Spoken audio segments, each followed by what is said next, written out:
Hi, I just want to say real quick about Mother's Day and about this wart. And I know there's home remedies to get rid of warts and over-the-counter medications. And I'm not sure. I just ignore it every day, but right now I'm pulsed. Anyway, so I talked to you yesterday, and they were still asleep. So shortly after I spoke to you, I was like, "Hey guys, it's Mother's Day, and I'm waiting for a Mother's Day breakfast, and it's 1 o'clock in the afternoon." And they got up, and Paul always makes me a menu. He actually last night, the night before, interrogated me on what possible, because he was going to go shopping, like what sorts of things might I want. So I gave him a pretty extensive list, so he would have a lot to work with. Not to be a diva, like it all had to be on the menu, but just like a lot of choices. And I kind of knew what I wanted the night before, and I did want it. So I chose breakfast burrito, which was a little cruel because it's a lot of work. Like chopping peppers and onions into tiny pieces and potatoes into tiny little pieces. It'd be a great job for you. And sauteing them, getting scrambled eggs going without overcooking them, warming the tortilla, making my tea, and Poppy trying to help, which he said became really stressful. And like it was okay with the vegetables, but when it got to the point of sauteing and making the scrambled eggs, like at the right time of combining them, she wanted to help. Like it was like the most crucial moment, and I heard him snap at her, kind of. She didn't cry, but like I was in the living room and I was like, oh no, like they're not, like it's not.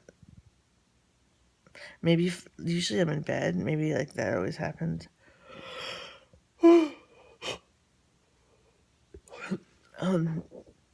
I was hanging out in the living room. I couldn't possibly go back to bed. Anyway, it was delicious. It was better than any restaurant. It was so good. He did such a good job. And I was like, do you think you'd ever make that again? And he was like, oh, it's kind of a lot of work. And I was like, well, I would know. Like, I would know maybe if I wanted it the next day. You could pre-chop everything, and that would cut you time. And didn't get it first. He was like, it just takes a long time, all the chopping and everything, and getting it together with the scrambled eggs and the sauteing. And I was like, but if the night before you chopped all the vegetables, the peppers and the potatoes and the onions, and had it in a Ziploc, then that would cut out that. Then you can just get right into the sauteing, which he said takes a long time, like for the potatoes to get soft or whatever. And then the vegetables are like getting to the point of being at the right level of softness or whatever. Gross. Yawn. Then you do the eggs. Scrambled eggs are fast. You do have to watch them every second. That's what he said was stressful. I make good scrambled eggs. It's one of my prides and joys. I burned them last week because I kind of forgot about them for a minute. Like, I think my medication makes me spacey. Like, if I cook now, I'll be like, oh, now I'm cracking eggs and pouring them into the pan, and I'll be like, oh yeah, I was gonna put the toast in, and like not what I was. But anyway, his thing came out perfect.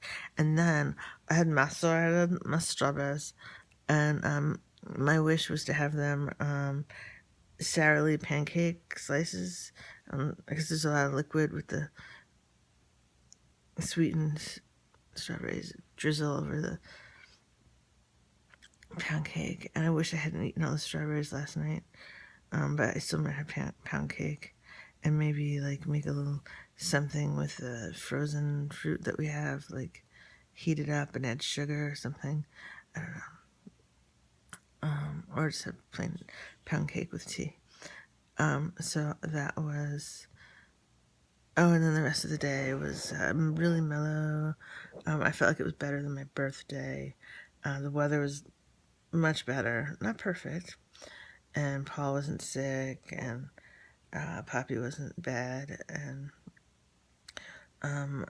we kept talking about, oh, we should go to Heritage Park or something.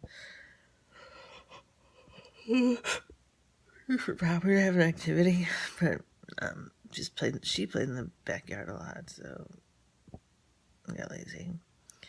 And then we had something crappy for dinner. Oh, I wanted hospital food for dinner, and like we could have gone to Stony Brook Hospital, which Paul used to do when he was in dental school, and he said like the food is so good.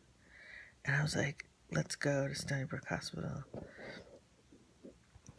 I really wanted to. I wanted to have a tray and pick out like pudding and jello and mashed potatoes and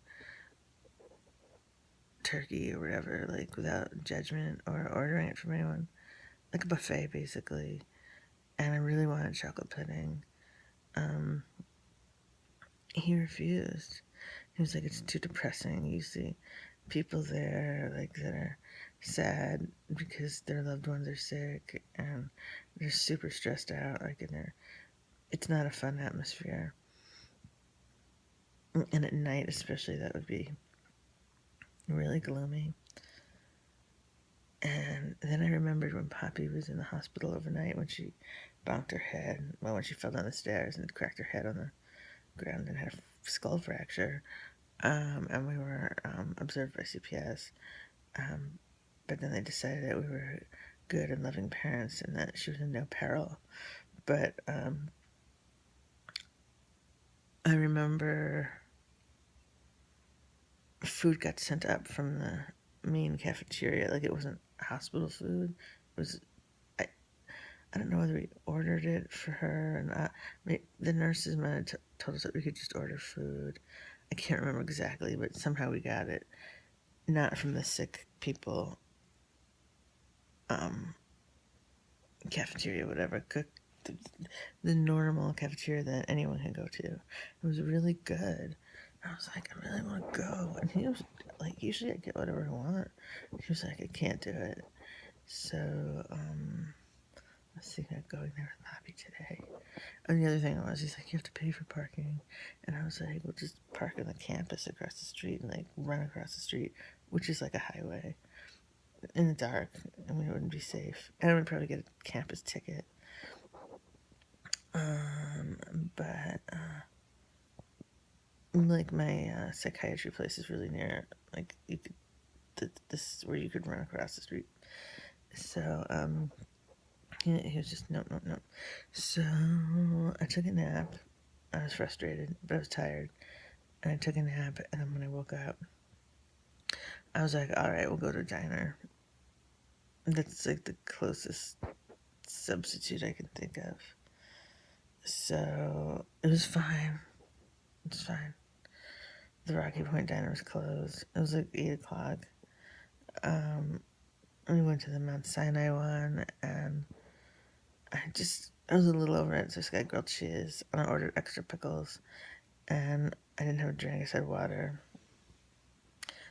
And then I wanted chocolate pudding, and I was embarrassed to order it, because it seemed something an elderly person would order, but Paul ordered it for me, and then passed it to my side.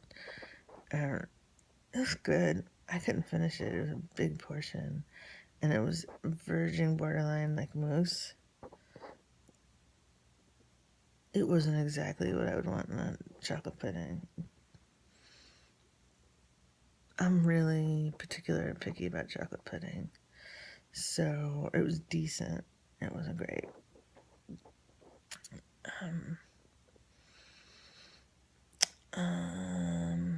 Paul got like this mega huge burger, onion rings, and a chocolate shake, consumed all of it, and remains skinny as a stick.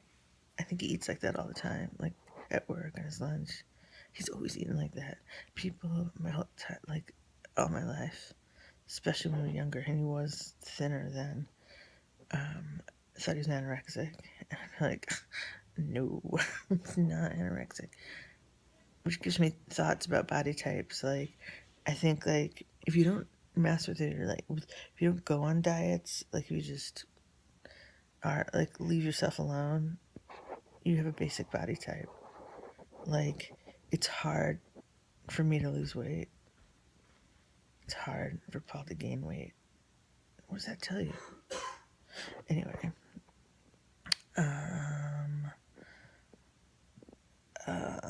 but if I'd never gone on diets, I think I would have been a lot more medium sized. Just not thin, not fat. But back then in high school, that was unacceptable.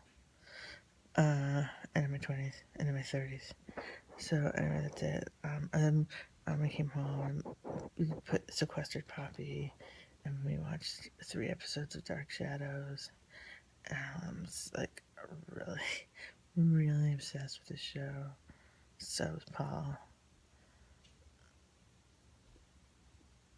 If you get a chance, you could talk to your parents, not for spoilers, but just exert no spoilers, no plot points, nothing about characters, but just how they felt emotionally, and so they see the whole series because it's long. It's 7 years worth, and it was a daily show. Like that box set we ordered has like so many CDs. I just want to know what your parents' experience was, if you could ask them that. But seriously, even if they tell you plot points or spoilers or things about characters, just leave it out. I just want to know how they felt. Okay, I'm not going now. Paul's going to work.